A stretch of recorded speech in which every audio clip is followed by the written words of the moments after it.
Hello everyone, good evening. तो अभी हमने टोटल 3 पार्ट अपन कर चुके हैं यूनिट नंबर 10 के।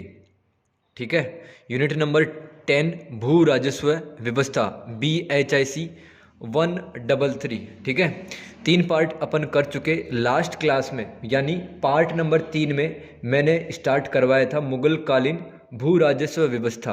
ठीक है, उसमें मैंने आपको भू राजस्व निर्धारण प्रणाली के बारे में बताया था, जिसमें मैंने गल्ला बख्शी और कनकूत या फिर एक और तीसरी प्रणाली जब्ती बताई थी। इसके बाद में मैंने आपको इजारा प्रथा यानी राजस्व को ठेके के रूप में दिया गया था। फिर मैंने भू राजस्व मांग का परिणाम भी आपको बताया था। ठीक है, और इसके बाद में आज अपन पढ़ेंगे भुगतान का माध्यम।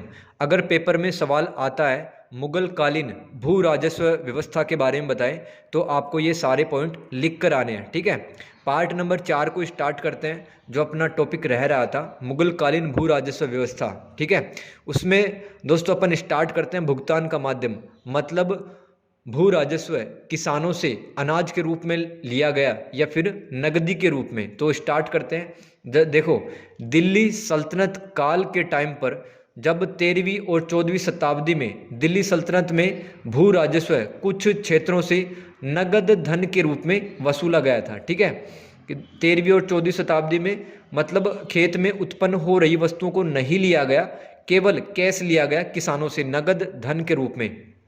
लेकिन अगर मुगलों की बात करें तो यहाँ पर भी जब्ती व्यवस्था, ध्यान रखिए जब्ती व्यवस्था किसने शुरू की थी? सबसे पहले अकबर ने। तो मुगल काल में जब्ती व्यवस्था के अंतर्गत किसानों को नगद रूप में राजस्व का भुगतान करना होता था। ओके, तो यहाँ पर भी देख रहे हैं, यहाँ पर भी अनाज किसानों से नहीं लिया जा रहा है। फसल बंटवारे और कनकूत व्यवस्था, देखो ये जो कनकूत है ना, ये दो शब्दों से मिलकर बना है, कन प्लस कूत।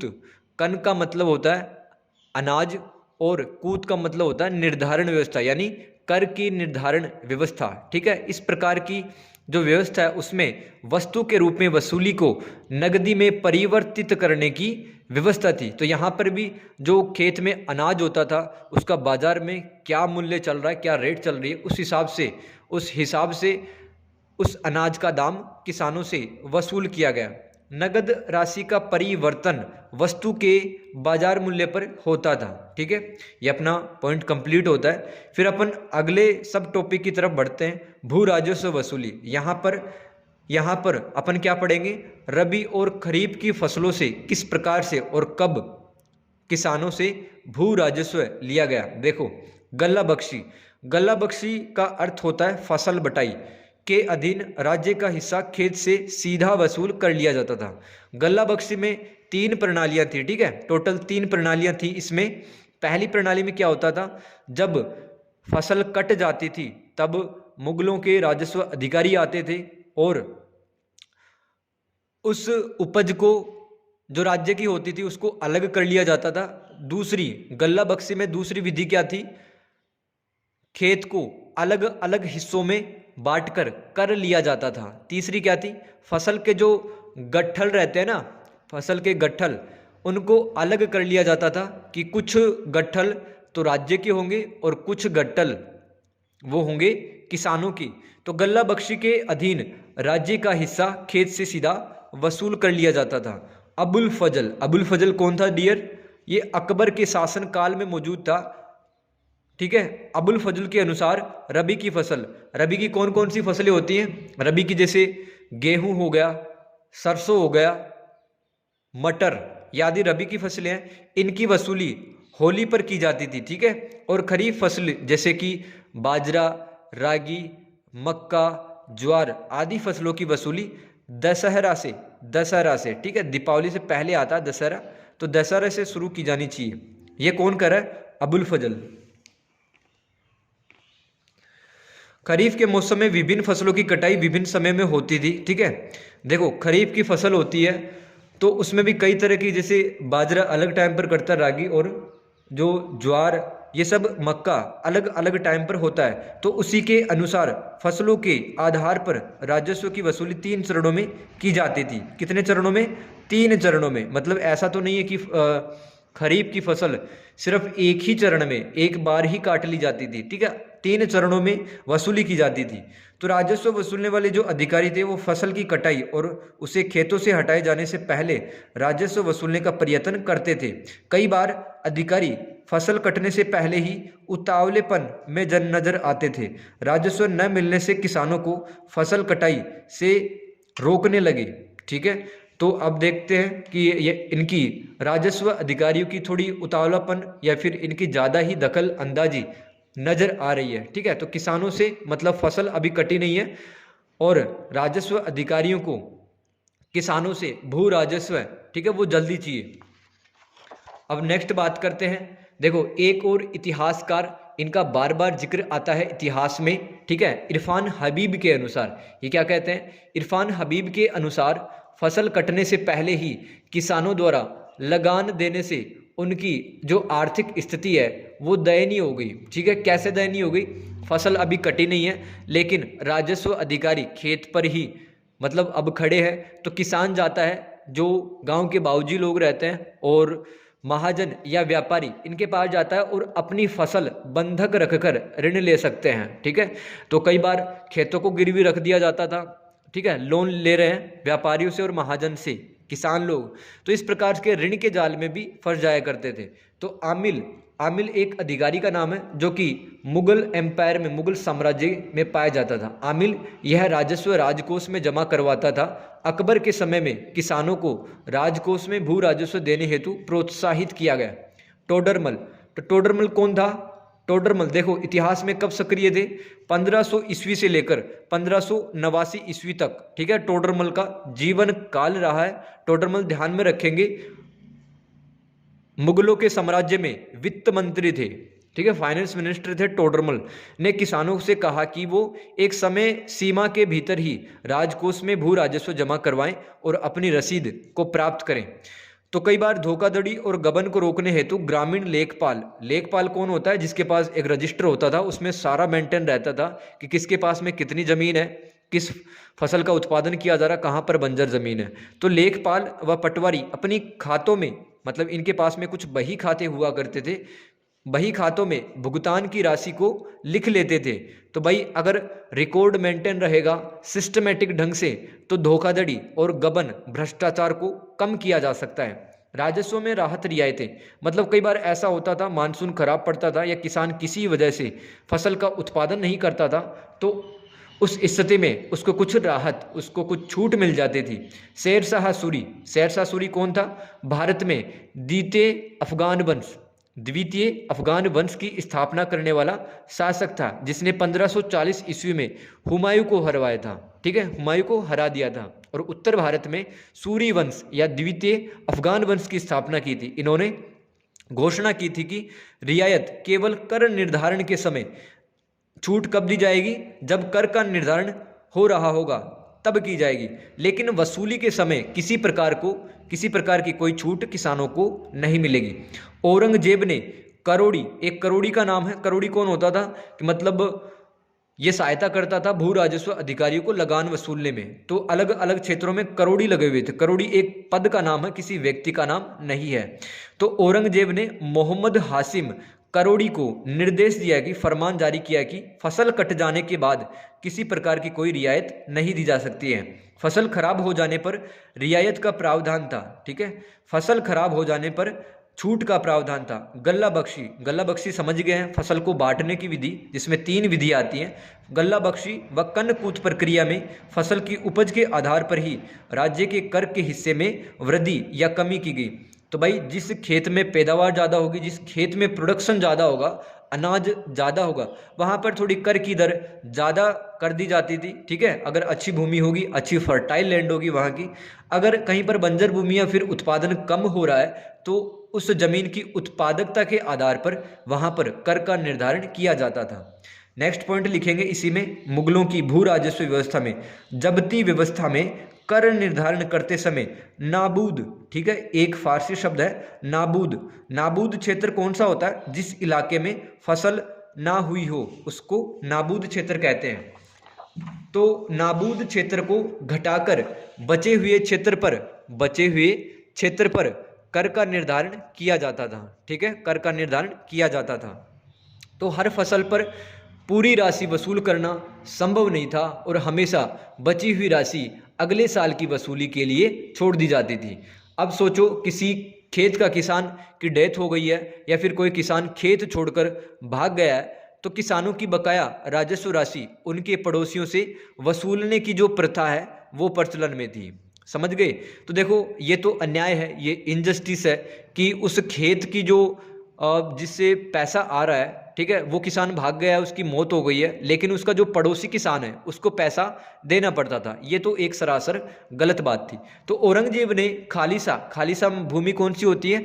जो कि सुल्तान के अधीन होती है, जो कि सरकारी नियंत्रण में होती है, और इस जमीन पर जितना भी उत्पादन होता है या जितनी भी वस्तुएं उत्पन्न की जाती है उस पर केवल और केवल सुल्तान का ही हक होता है। तो औरंगजेब ने खालिसा और जागीर भूमियों में इस प्रथा को रोकने हेतु 1674 ईस्वी में सरकारी आदेश दिया कि और कहा, बकाया राशि का जिम्मेदार किसी दूसरे किसान को ठहराया नहीं जा सकता है। अब देखते हैं, एक देखो, तकावी ऋण, तकावी लोन किस किसानों को दिया जाता था? जिनकी आर्थिक हालात इतने अच्छे नहीं थे कि वो पशु खरीद सकते हैं या फिर बीज खरीद सकते हैं। तो अबुल फजल कहता है कि अमल गुजार, एक स्थानीय राजस्व अधिकारी है अमल गुजार, तो अमल गुजार को साधनहीन किसानों को ऋण देकर सहायता पहुंचानी चाहिए। समझ गए आप बात? ताकि किसानों की जो आर्थिक हालात है, जो गरीब किसान बीज नहीं खरीद सकता है, वो बीज लगाकर फसल का उत्पादन बढ़ाकर, तो उसको किससे फायदा होगा?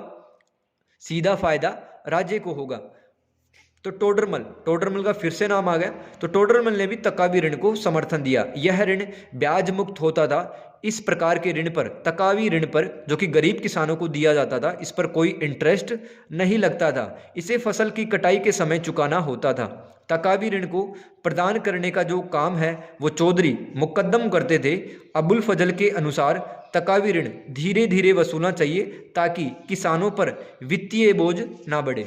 नेक्स्ट बात करते हैं अपन मुगलों का भू राजस्व प्रशासन। ठीक है, नेक्स्ट पॉइंट देखो, जागीरदार कौन होते थे?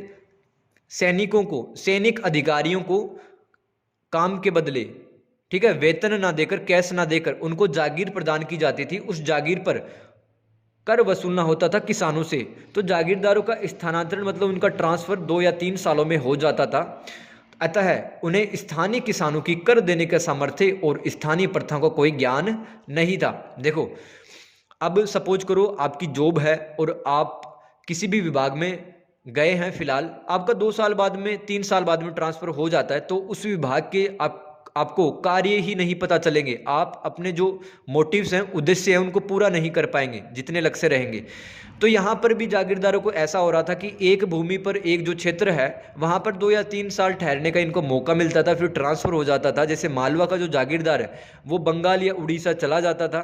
तो मालवा की किसानों की जो समस्या है, या फिर कौन किसान अमीर है, गरीब है, कौन किसान टैक्स दे सकता है टाइम पर, इस प्रकार की जानकारी जागीरदारों को मालूम नहीं पड़ती थी। और स्थानीय प्रथाओं का भी कोई ज्ञान नहीं था कि रबी फसलों की जो वसूली है वो होली के आसपास करनी चाहिए और खरीफ फसलों की जो वसूली है वो दशहरे के आसपास करनी चाहिए। तो इस प्रकार की जो स्थानीय परंपराएं या प्रथाएं, इनका कोई ज्ञान नहीं था।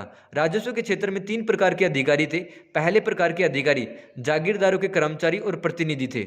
जागीरदारों को सहयोग करने के लिए कुछ कर्मचारी और प्रतिनिधियों को लगा रखा था। तो 1 नंबर पे आप ये लिखेंगे, ठीक है। दूसरे नंबर पे कौन से अधिकारी आते हैं? जो कि स्थायी होते हैं और जो स्थानीय पदाधिकारी होते हैं, जिनका पद आनुवंशिक होता है, मतलब पिता का पद बेटे को मिल जाएगा।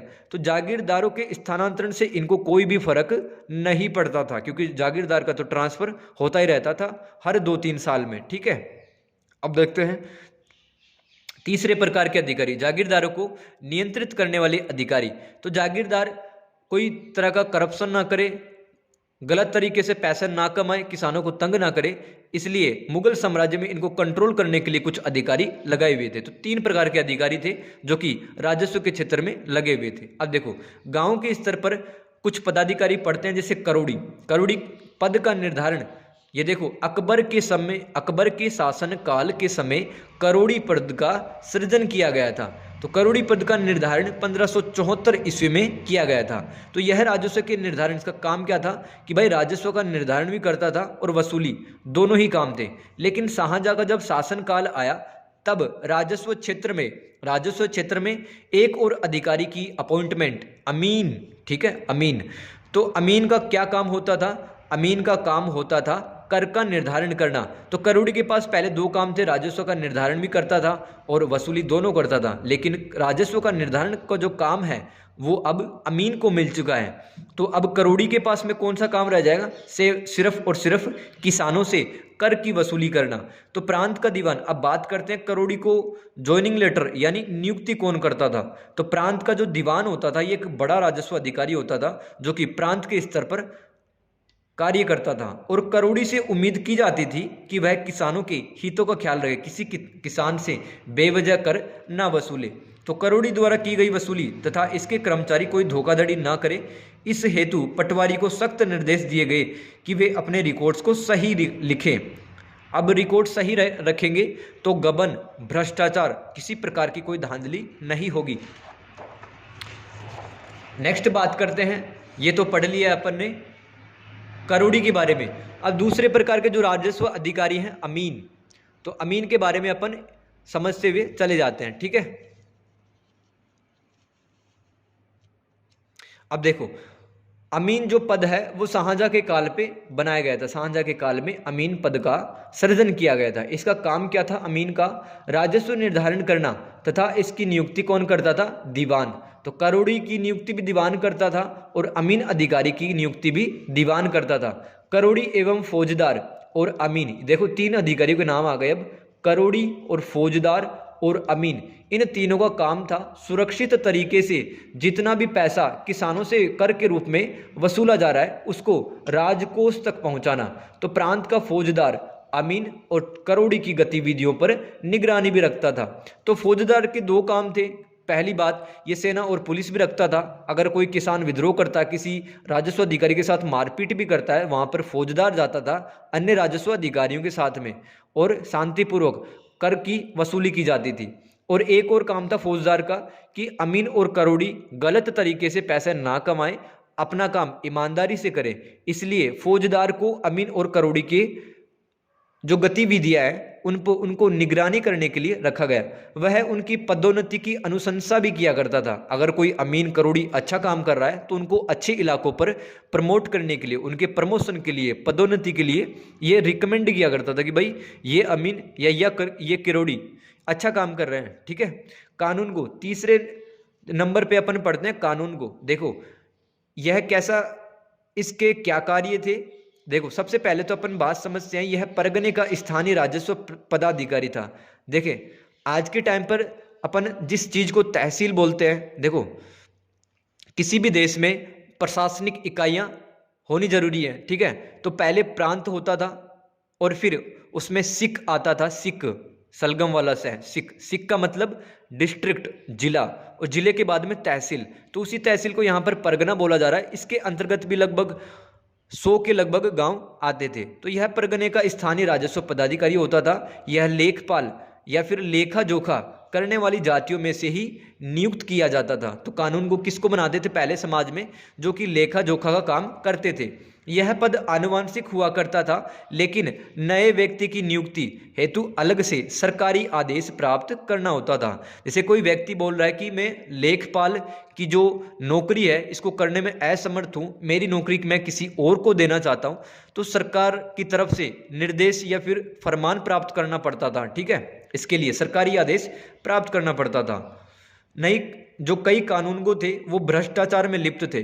क्यों लिप्त थे? इसके पीछे वजह थी दोस्तों कि इनको ट्रांसफर का या फिर पद से हटने का कोई डर नहीं था, ठीक है। क्योंकि ये स्थानीय स्तर पे अधिकारी थे, छोटे अधिकारी थे, इसलिए मतलब ट्रांसफर नहीं होता था, बड़े अधिकारियों का ट्रांसफर होता था, ठीक है।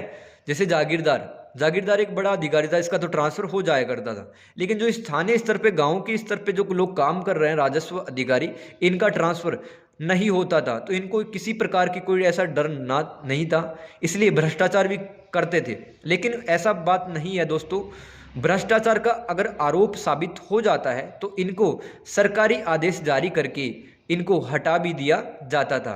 कानूनगो का काम पढ़ते हैं। इस अधिकारी के क्या काम थे? राजस्व रसीदों, जो रेवेन्यू की रिसिप्ट्स रहती हैं, भूमि के माप संबंधी रिकॉर्ड, ये भी देखता था, राजस्व रसीदों को संभालता था, मैनेज करता था उनको, ठीक है। और क्या काम करता था?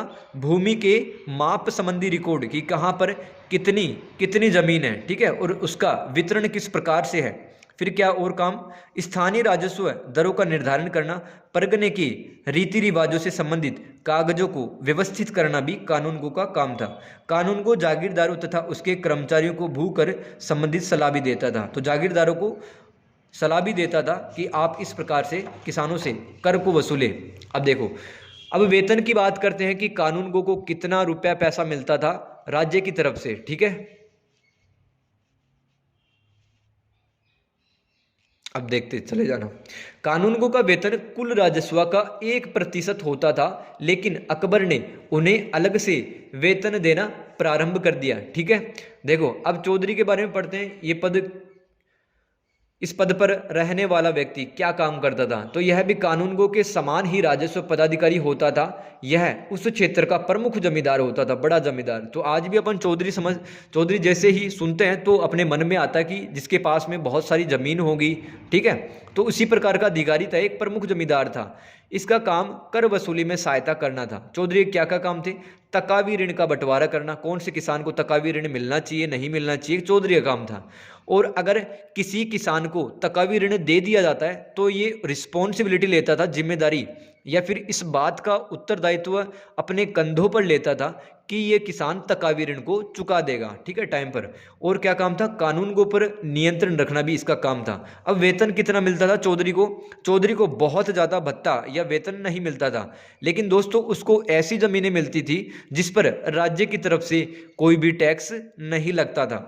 सिकदार के बारे में पढ़ते हैं। देखो, प्रशासनिक इकाई है एक सिक जो प्रशासनिक इकाई है, आप ये समझे, आज का जो जिला है जिसको आप डिस्ट्रिक्ट कहते हो, पहले के टाइम पे मध्यकाल में सिक कहा जाता था।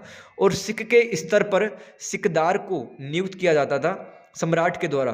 तो यह राजस्व प्रभारी होने के साथ साथ कानून एवं व्यवस्था की देखभाल भी करता था। जैसे कि आज जिला के स्तर पर देखते हैं जिला कलेक्टर IAS, ठीक है। उनका काम क्या है भाई? राजस्व को भी देखता है और कानून व्यवस्था को भी संभालता है एक जिला कलेक्टर। तो जिला कलेक्टर के जो काम थे वैसे ही सिकदार के मध्यकाल में काम थे। अकबर के शासन काल में यह करोड़ी के अधीन हो गया। तो मतलब करोड़ी के नीचे अब कौन काम करेगा? सिकदार, ठीक है। राज्य में आपातकालीन स्थिति में भुगतान का अनुमोदन भी करता था। अगर सपोज करो जब अकाल पड़ जाता था तब दरबार में जाता था सिकदार और अनुमोदन के लिए कि भाई इस क्षेत्र के किसानों के लिए थोड़ा एक्स्ट्रा पैसा वो दिया जाए तकावी ऋण के रूप में, या अन्य प्रकार की जितनी सहायता हो सकती है उनका ब्यौरा भी दरबार में पेश करता था सिकदार। सिकदार को अपने क्षेत्र में हुए चोरियों हेतु उत्तरदायी ठहराया जाता था। तो भाई सिकदार का काम क्या था? कानून एवं व्यवस्था देखभाल करनी। अगर उस इलाके में चोरी हो जाती है तो कौन जिम्मेदार होता था? सिकदार, क्योंकि कानून एवं व्यवस्था उसके हाथ में होती थी। अब नेक्स्ट अधिकारी, 6वां नंबर का जो अधिकारी थे, मुकद्दम और पटवारी। ये दोनों ग्रामीण स्तर के अधिकारी थे। मुकद्दम के बारे में पढ़ते हैं, ये गांव का मुखिया होता था। और बात करें मुकद्दम का वेतन कुल राजस्व का 2.5%, ठीक है। अब देखो पटवारी के बारे में पढ़ते हैं। पटवारी के कौन कौन से कार्य हुआ करते थे पटवारी के, ठीक है। पटवारी के काम थे दोस्तों, गांव की जमीन, प्रत्येक किसान द्वारा जोते जाने वाले खेतों फसलों के प्रकार, बंजर भूमि का हिसाब किताब रखना पटवारी का काम होता था। तो पटवारी के बही खाते में किसानों के नाम लिखे होते थे। ऐसे कर निर्धारण कागजों को तैयार करता था जो राजस्व अधिकारियों के काम आते थे। पटवारी के भाई ये काम आप ध्यान में रखना। ये सारे पॉइंट लिखने हैं मुगलों की भू राजस्व व्यवस्था में। अन्य अधिकारी अपन देखें तो देखो, प्रत्येक परगने में मतलब प्रत्येक तहसील में 2 प्रकार के अधिकारी हुआ करते थे। एक तो फौतेदार जिसको कोषपाल कहा जाता था, या फिर एक और नाम से पुकारते हैं खजानादार या फिर फौतेदार या फिर कोषपाल, एक ही बात है। और दूसरा अधिकारी कारकुन होता था, लेखपाल, जिसको अपन लिपिक कहते हैं हिंदी में, क्लर्क, ठीक है, कारकुन। तो शेरशाह सूरी, देखो पहले तो ये याद रखो आप, शेरशाह सूरी का जो जीवन काल है 1486 से लेकर 1545 तक इनका जीवन काल रहा है। अब भारत में सूरी वंश की स्थापना की, या भारत में द्वितीय अफगान वंश की स्थापना शेरशाह सूरी के ने की थी। तो शेरशाह के शासनकाल में 2 कारकुन या फिर लिपिक या क्लर्क नियुक्त किए गए थे। एक तो था हिंदी लिपिक और दूसरा था फारसी लिपिक, ठीक है। तो एक क्लर्क हिंदी भाषा के जो आंकड़े होते हैं इनको इकट्ठा करता था, प्रबंध करता था, और दूसरा क्लर्क फारसी भाषा में रिकॉर्ड्स को इकट्ठा करता था, मैनेज करता था। फौजदार के बारे में पढ़ते हैं, बार बार ये शब्द आता है। तो यह केंद्रीय शासन की सेना और पुलिस का प्रतिनिधित्व करता था। तो इसके अंडर पुलिस भी आती थी, सेना भी आती थी। तो इसका काम क्या था? कानून एवं व्यवस्था को बनाए रखना, राजस्व अधिकारियों की सहायता करना कर वसूली में, ठीक है। फौजदार जमींदारों और किसानों से राजस्व वसूल करने में जागीरदार या आमिल की सहायता करता था। अब नेक्स्ट अधिकारी के बारे में बात करते हैं, वकाया नवीस और सवानिह निगार, ठीक है। देखो दोनों प्रकार के अधिकारियों को क्या काम मिला था उस टाइम पर, कि अगर राज्य में काम अच्छे से नहीं हो रहा है, काम में डिले हो रहा है, और काम में या फिर कह सकते हो अनियमितता अगर कहीं पाई जा रही है, या फिर कोई जागीरदार या कि कोई फौजदार या और अधिकारी किसानों को तंग कर रहा है, या फिर दमनात्मक कार्यवाही की जा रही है, तो उससे संबंधित खबरों को, उससे संबंधित मामलों को केंद्र तक पहुंचाते थे वकाया नवीस और सवानिह निगार, या फिर इनको कह सकते हैं समाचार लेखक थे। तो आई होप यहाँ तक क्लियर हुआ होगा। नेक्स्ट पार्ट बच रहा है इसका, पार्ट नंबर 5, ठीक है। पार्ट नंबर 5 के बाद में यूनिट नंबर 10 कंप्लीट हो जाएगी। तो गुड बाय फ्रेंड्स।